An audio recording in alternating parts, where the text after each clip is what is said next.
이제 고되지만 행복했고 힘들었지만 보람찼던 그 여정을 잠시 멈추게 됐습니다. 그동안의 노력이 허사로 돌아가지 않을까 답답합니다. 저는 지금 잠시 멈춰 서지만 지난 2년 반 국민과 함께 걸어온 미래를 향한 여정은 결코 멈춰 서서는 안 될 것입니다. 저는 결코 포기하지 않겠습니다.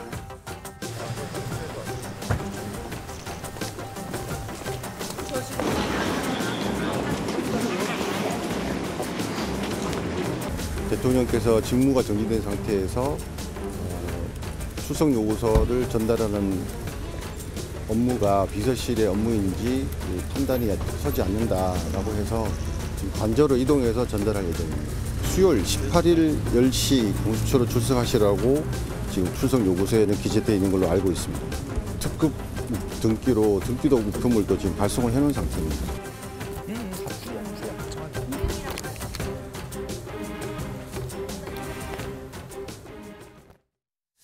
세 분 나오셨습니다. 송영훈 국민의힘 대변인, 서재현 더불어민주당 정책위 부위원장, 이경민 변호사 나오셨습니다. 어서 오십시오. 예. 먼저 수사 관련해서 좀 변호사님께 좀 법적인 문제 좀 여쭤볼게요. 지금 앞서 영상에도 봤지만 그 출석 요구서 관저에 전달 못했고요. 네. 검찰에서도 소환 통보했는데 불응했어요. 이게 절차적으로 지금 맞게 가고 있는 겁니까? 이게 괜찮은 거예요? 일단은 수사기관이 지금 경찰, 그다음에 검찰, 그다음에 이제 지금 그 국방부까지 나서가지고 이렇게 공조본부를 이제 설립을 해서 이제 진행을 하겠다라고 하는데, 사실 이렇게 이제 여러 개의 기관에서 수사를 하는 경우가 이례적이긴 하거든요. 그렇죠, 거의 없죠. 예, 아무래도 이게 초유의 사태이고, 사실 이제 그동안의 수사건에 대해서도 이제 뭔가 이렇게 이제 문제를 서로 이제 구획을 지어가지고 나눠주는 경우가 없었기 때문에 이렇게 앞다퉈서 지금 계속해서 이제 좀 수사 경쟁하듯이 지금 출석 소환 요구를 이렇게 하고 있는 상황이어가지고, 일단은 소환 통보를 하고 그다음에 이제 대통령실에 전달을 하려고 갔다가 관저로 다시 전달을 하려고 했다가 이제 거부를 당하고 이렇게 하긴 했는데 절차들은 사실은 어느 정도 지키려고 하고 있는 걸 맞기는 합니다. 맞기는 하지만 근데 이게 어쨌든 뭔가 이제 대통령실 입장에서는 지금 탄핵안이 가결이 된 상황이라서 비서실 입장에서 이렇게 전달하는 것이 맞는지 이런 부분에 대해서 또 이제 이런 해석에 또 문제도 있는 부분인 것 같고, 그러다 보니까 이게 지금 경찰 입장에서는 등기 우편을 통해서 전달을 하겠다 이렇게 하고 있어가지고, 이게 아직까지는 전달이 안 됐기 때문에 반드시 출석 불응이다, 출석 거부다 이렇게 보기는 좀 어려울 것 같고요.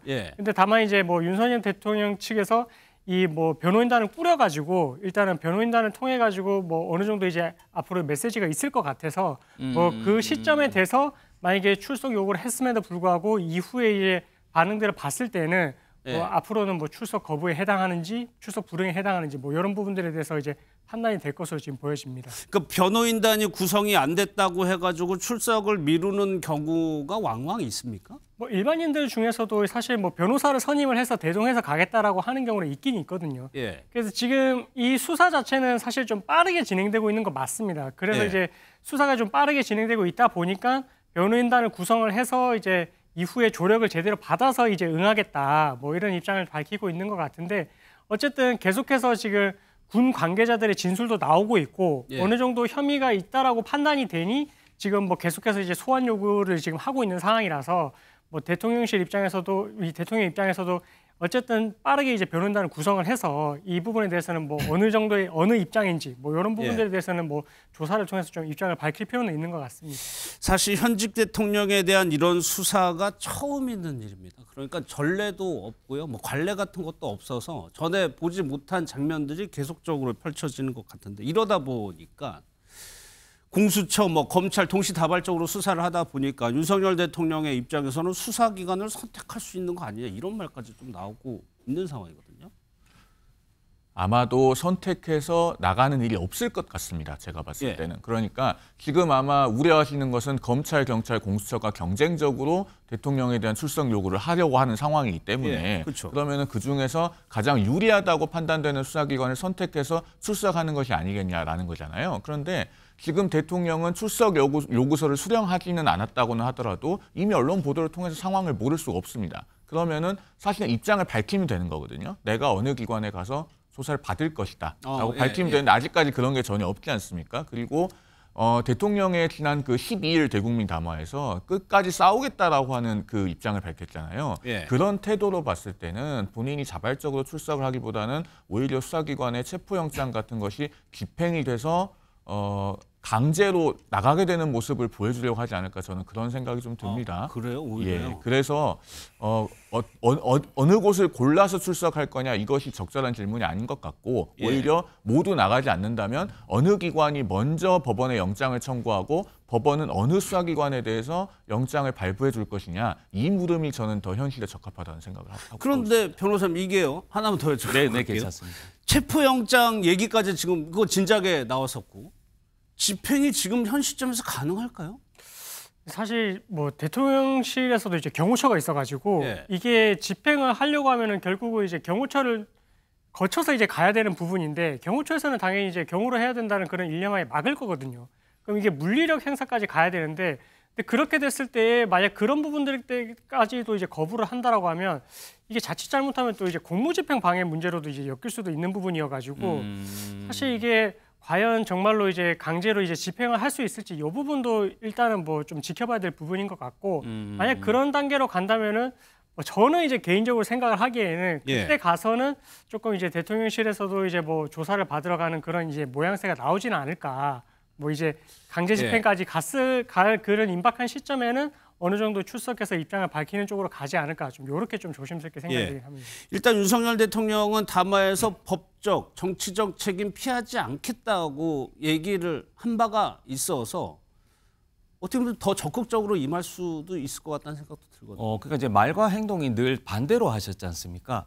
그래서 이제 말은 뭐 다 할 수 있죠. 그런 행동이 더 중요한 것이고 저는 이제 경호처에 한번 여쭤보고 싶은 게 만약에 지금 이제 출석 통지서가 아니고 뭐 노벨 평화상이라든지 좋은 거 있으면 아마 본인들이 받았을 겁니다. 그 회피하는 것이거든요. 지금 무책임의 극치다 하나 말씀드리고 뭐 이렇게 검찰이나 경찰이나 공수처가 경쟁적으로 할 때 간단한 방법이 있습니다. 우리 자유민주주의에 헌법에 기초한 것으로 하면 되는 것이잖아요. 법대로 하면 되죠. 그렇죠. 법대로 하면 됩니다. 그럼 법에 어떻게 되어 있냐?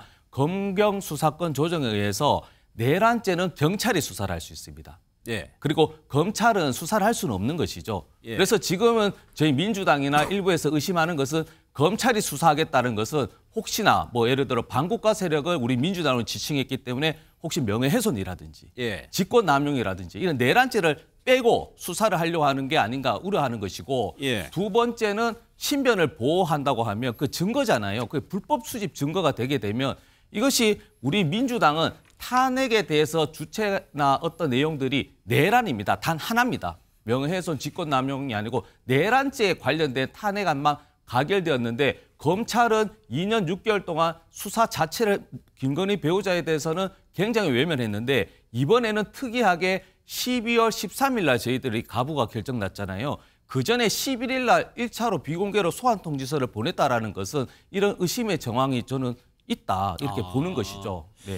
그 부분에 대해서는 제가 좀 말씀을 드려도 될까요? 지금 검찰은 수사를 할 수 없다고 하셨는데 그것은 사실 정확하지 않은 얘기입니다. 검찰청 법에 보면요. 경찰 공무원에 대한 범죄는 검찰이 수사하게 되어 있거든요. 그리고 이번에 김용현 전 국방장관에 대해서 법원이 구속영장을 발부해 줄 때 검찰이 수사를 할 수 있는 근거에 대해서 그 구속영장 발부 사유가 그렇게 되어 있습니다. 조지호 경찰청장의 내란 혐의에 대한 공범으로서 그 경찰 공무원의 범죄에 대한 수사를 하면서 함께 인지한 사건으로 관련 사건을 수사할 수 있다. 이게 지금 법원의 영장 발부 사유거든요. 그렇기 때문에 검찰이 수사할 수 있다는 게 일단 현 단계까지는 법원의 결론이라고 그렇게 봐야 됩니다. 법원이 1차적으로 그렇게 그렇죠. 판단을 그러니까 내린 걸로 검찰이 해석을 수사할 수 하죠. 있는 겁니다.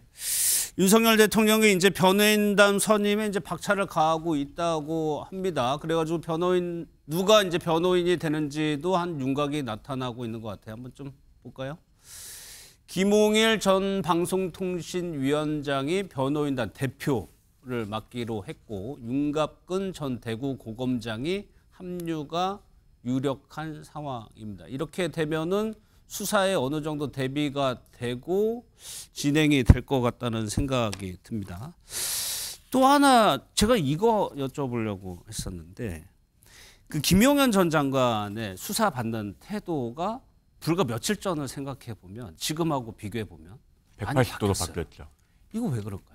글쎄요, 아마도 그 변호인이 교체된 것에 영향을 받는 것 같은데요. 그 변호인에 관해서는 뭐 전광훈 목사와 가까운 사이다 이런 이야기도 들리고 하고 있지 않습니까? 아마 그런 것 때문에 사건 전체에 대해서 대응하는 전략이 좀 바뀐 것처럼 보여요. 근데 진술 거부권 행사는 헌법상 피고인의 권리니까 그 자체로 뭐라고 할 수는 없지만 어쨌든 일국의 국방장관이었으면은 정말로 그 군을 통솔하는 지위에 있었고 더더군다나 이 전체적인 12월 3일 그 계엄 선포 사태에 있어서 핵심적인 위치에 있지 않았습니까? 그러면은 고위공직자였던 사람으로서 저렇게 입을 닫겠다. 그렇게 해서 진실을 규명하는 데 협조하지 않겠다는 듯한 태도는 사실은 대단히 비판받을 만한 소지가 있는 것이죠. 그렇기 때문에 어느 모로 보더라도 그것을 적절하다고 평가하기는 어려울 것 같습니다.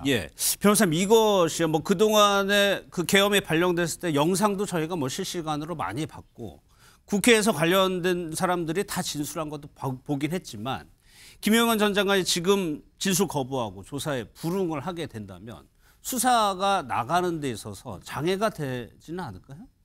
일단은 이제 뭐 김용현 작가이 이제 건의를 했다라고 하기 때문에 비상계엄 선포를 건의를 했다라고 하기 때문에 김용현 전 장관의 진술도 중요하긴 한데, 근데 만약에 입을 닫고 이 부분에 대해서 이제 사실관계를 밝히지 않는다면 결국은 이제 나머지 이제 군의 이제 수뇌부에서의 진술이 중요하거든요. 그 수뇌부의 진술을 통해서 김용현 전 장관이 어떤 지시를 했는지, 그래서 어떤 지시에 따라서 본인이 움직였는지, 그리고 만약에 이제 그 비상계엄 선포 이후에 그 정황이 있어가지고 뭐 윤 대통령으로부터 직접 통화를 했다라고 하는 또 수뇌부도 있기 때문에 그 과정에서 또 진술 내용을 통해서 어떤 지시가 있었는지 이런 부분들까지 종합이 된다면 꼭 그 김용현 전 장관이 이런 부분들에 대해서 사실관계를 밝히지 않는다 하더라도 나머지 이제 진술 관계를 토대로 이 사람들의 진술이 신빙성이 있다라고 하게 되면 그런 진술만으로도 이제 증거가 돼서 이렇게 뭐 지금 내란죄 혐의를 조사를 하는 부분들에까지도 미칠 수는 있는 부분이거든요. 그래서 그런 어느 정도의 진술이 나오다 보니까 이것을 뭐 지금 윤 대통령에 대해서도 체포를 해야 된다 이런 이야기가 나오고 있는 거고 자연스럽게요. 그래서 이런 부분들에 대해서 김용현 전 장관의 진술이 물론 결정적인 진술이 될 수 있겠지만 꼭 김용현 전 장관의 진술이 없다 하더라도 진행하는 데 있어서는 크게 무리는 없는 상황인 것 같습니다. 군 수뇌부가 계속해서 지금 구속이 되고 있죠. 그런데 이런 상황이 실제 올까 좀 우려되는 부분인데 정광훈 목사가요. 윤석열 대통령에게 집회에 나와달라라고 얘기를 했다고 합니다. 그 영상을 좀 한번 보겠습니다. 이제는 홀가분해졌으니까 강화문에 연설하러 나오십시오. 네. 다음 주에 바로 나오시란 말이에요. 다음 주에. 윤석열 대통령님 힘내세요. 탄핵을 반대한다. 반대한다. 지금 뭐 헌재 앞에서는 찬성, 반대 집회가 동시에 열리고 있는 건데 서욱 부위원님 좀 그런 부분이 우려되는 건데 이제 탄핵 헌재에서 심리가 본격적으로 들어가면 8년 전에 저희가 봤지만 헌재 앞에서 찬반 집회가 하면서 감정이 좀 뭐 격앙되기도 하고 실제로 지금 정광훈 목사는 윤석열 대통령에게 집회 현장에 나와달라고 얘기도 하고 좀 갈등이 좀 증폭되는 것 같아서 좀 걱정이 듭니다. 그렇죠. 걱정이 많이 되죠. 사실 그게 감정이 앞서는 또 시기이기 때문에 뭐 안전사고를 넘어서 인명피해까지 갈 수 있기 때문에 우려스럽고 참 불행한 장면이긴 한데요. 저는 그렇지만 탄핵 찬성 반대할 수 있다고 봅니다. 목소리를 현장에서 내는 것도 그것도 자유민주주의에 또 하는 것인데 문제는 말씀드렸지만 이 팩트, 사실에 기반해야 되는 것인데 제가 정광훈 목사라고 하기도 정말 부끄러운데 저분이 마이크 잡을 때 제가 광화문을 우연치 않게 지나갔었는데 이재명 대표를 또 욕하십니다. 비난하는데 그것을 넘어서 이재명 대표가 대통령이 되면 주한미군 철수, 한미동맹 뭐 파괴 이런 식으로 선동한다는 겁니다. 저것이 윤석열 대통령이 얘기하는 반국가 세력인 것이거든요. 그래서 탄핵 반대할 수 있습니다.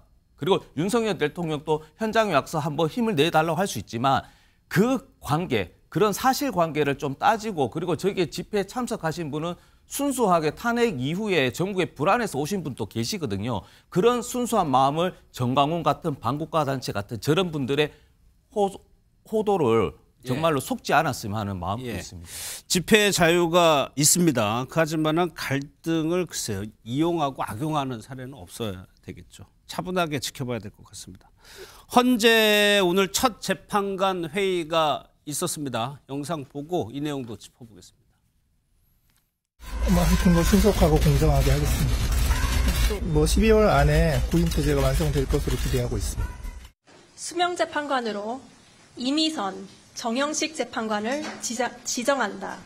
선임 헌법연구관을 팀장으로 한 헌법연구관 TF를 구성하였다.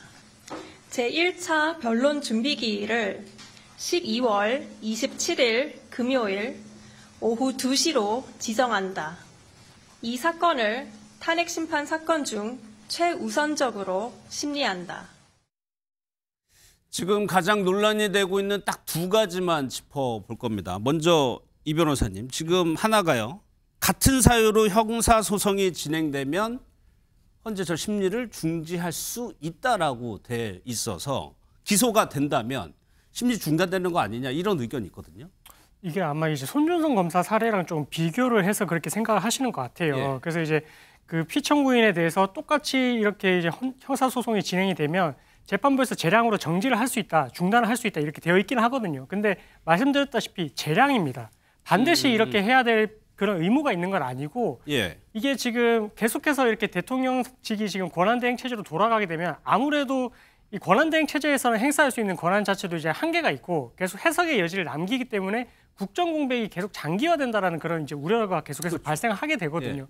그럼 이런 부분들에 대해서 헌재 재판관들도 당연히 이제 이런 부분들에 대해서 이제 만약 심리가 늦어지고 중단을 하게 된다면은 계속해서 국정공백과 혼란이 이어진다라고 생각을 하기 때문에 제가 봤을 때는 이 규정이 헌재법에 있기는 있지만 아무래도 이 탄핵 심판 절차를 빠르게 진행을 해서 결과를 내놓는 게 지금 상황에서는 국정공백의 혼란을 지금 최소화시키는 거다라고 판단을 할 것 같아서 지금 이제 진행되는 걸로 봤을 때는 이 규정을 따르기보다는 그냥 아마 재판부 입장에서는 그냥 심리를 계속해서 진행을 하는 쪽으로 가지 않을까 이렇게 지금 생각이 그것도 듭니다. 이제 재판관들 결정을 하는 거죠? 맞습니다. 그 재판부에서도 협의를 해서 4인 이상이 이제 동의를 하게 되면 그러면 이제 중단이 되게 되는데 4인 이상? 예, 근데 아마 그런 절차로까지는 가지는 않을 것 같습니다. 또 하나가요. 6인 체제로 심리와 변론이 가능하다고 헌재는 밝히고 있지만 6인 체제에서 결론을 이 중대한 사안에서 결론을 내는 것이 차후에 정당성의 문제 제기가 될 수 있기 때문에 실제로 가능하겠냐라는 지적도 나오거든요. 네, 그래서 불가능한 거고 또 방어권 차원에서도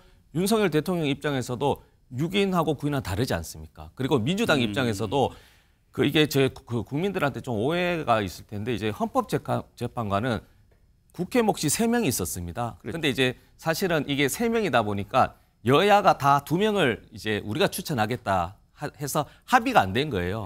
그래서 이게 한두 달 정도 미뤄졌기 때문에 이에 대해서는 굉장히 책임이 있지만 이것을 굳이 미뤘거나 그러진 않았다. 그래서 신속하게 11월에 합의를 해서 민주당 2명, 국민의힘이 1명이 추천해서 12월 말까지는 이렇게 9인 체제, 완벽한 체제에서 변론의 기회도 드리고 그리고 탄핵의 결과 기각이냐 인용이나 국민들이 납득이 가야 되지 않습니까? 6명이 했을 때 1명만 반대해도 안 되는 것이기 때문에 9인 체제에서 말씀드렸지만 신속하고 정확하게 그래서 모든 대한민국 국민이 동의하고 그 이후에도 함께 이걸 또 탄핵 이유를 준비할 수 있는 그런 자세도 필요하다고 해서 저희는 9인 체제 그걸 가야 된다. 당연히 가야 되는 것이죠. 근데 그게 절차상으로 시기 지금 27일 날 첫 변론 시작한다고 하거든요. 그 절차에 맞출 수가 있나요? 그러니까 본 변론 기일이 아니고 지금 변론 준비일이기 때문에요. 예. 일단은 쟁점을 정리하고 양쪽의 기본적인 입장을 확인하고 이런 것들을 하기 위한 첫 변론 준비기일 정도가 아마 27일 오후에 진행이 될 겁니다. 그러면은 아마 지금 국회는 12월 말까지 뭐 늦어도 아마 제가 봤을 때는 1월 초 정도가 아닐까 싶은데요. 그때까지는 헌법재판관 3명에 대한 선출 절차를 완료를 하고 이제 한덕수 권한대행이 임명장 수여하고 이런 절차로 가겠다는 것 아닙니까? 그러면은 9인 재판관 체제는 아마 머지않아 완성이 될 걸로 보이고 본 변론 기일은 아마 헌재가 9명의 재판관이 모두 그 재직하는 가운데 진행을 하려고 할 것이다. 저는 그렇게 예상합니다. 대체적으로 그렇게 보시네요.